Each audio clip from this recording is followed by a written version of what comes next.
तेणु आज हरिवंश पुराण को रचना करी अच्युतानंद दास जनहित पाई आज कहउचंती हे प्रभु ए जनहित पाई जहाँ दरकार ताहा मु आज लिखि देइछि आपणक इच्छा रे आपण जहाँ कहले ताहा मु लिखिछि ए जनमानस रे प्रचार करिबा पाई जे हरिवंश को जी के शुणिब तार सबु कलमश दूर हब सकल कलमश तार दूर हब जहाँ को आपण कहिछंती। तेणु आउ कौन कहउचंती अच्युतानंद दास अशेष विष्णु पुराण आदि अंत नाही मानव इनबा के पारिब कही मानव इनबा के पारिब कही मानव इनबा के पारिब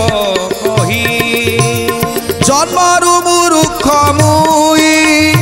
पढ़ी नाई पाठ केवल शारदा मते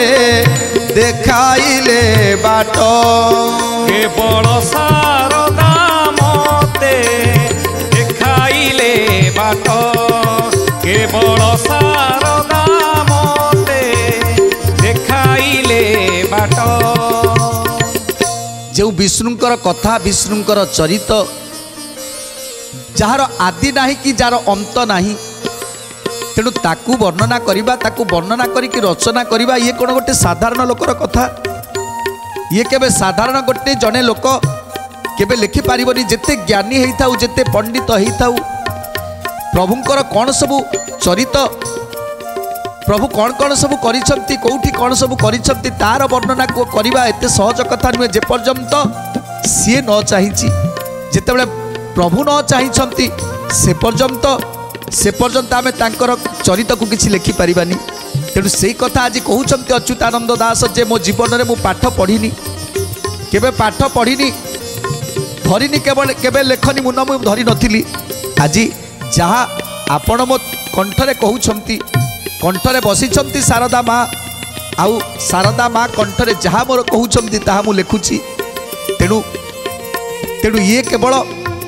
आपणकर बाणी आउ ए संसार को रक्षा करिबा पाई। तेणु जो माने हरिवंश को श्रवण करुछंती ये ब्रह्म ज्ञान तेणु ब्रह्म कथा ब्रह्म ज्ञान को जो माने श्रवण करुछंती निश्चिंत कहिबी से जन्म जन्मर पाप को क्षय करिबी। आउ कोन कहउछंती अच्युतानंद दास दृढ़ विश्वास रे मुई प्रभु आज्ञा मानी से जा कौंती ता लेखे पत्र घेनी से जहा कौंती ता लेखे पत्र घेनी से जहा कौंती ता लेखे पत्र घेनी तईरे कि अर्थ अछि न जाने मूलेश सुज्ञानी जने मोहर न घेनी बदोष सुज्ञानी जने मोहर न घेनी बदोष सुज्ञानी जने मोहर न घेनी बदोष हरिनाम बेनी बटे महामंत्र से मंत्र रे प्रतिष्ठित होइछि ए ग्रंथ से मंत्र रे प्रतिष्ठित होइछि ए ग्रंथ से मंत्र रे प्रतिष्ठित होइछि ए ग्रंथ। तेणु अच्युतानंद दास कहउचंती ए संसार रे अनेक गुणी ज्ञानी पंडित विज्ञ प्राज्ञ जन्म नैछंती जदि ए हरिवंश जे जड़े ज्ञानी कहब जे ए हरिवंश माध्यम किछि त्रुटि रही जाइछि ताले अच्युतानंद दास कहउचंती तांको पाखरे मोर शरण काहेकि ना जहाँ लिखिछि मु लेखिनी जहाँ प्रभु कहिछंती ताकू शारदा माँ मो कंठरे कहिछंती ताकू मु लिखिछि कारण मु होछि गोटे मूर्ख ये होछि प्रभुंक मुख निसृत बाणी ताहले ए हरिवंश होछि सबुठारु महान पवित्र ग्रंथ जो हरिवंश को श्रवण करी ग्रह पीड़ा अग्नि भय चौर भय राज भय अरिष्ट उत्पात महापाप सबु किछि की खंडन करि थाए ए भागवतर बाणी ए भागवतरु आसीछि ए हरिवंशर बाणी। तेणु ए भागवत हरिवंश जोटी पाठ करा जाए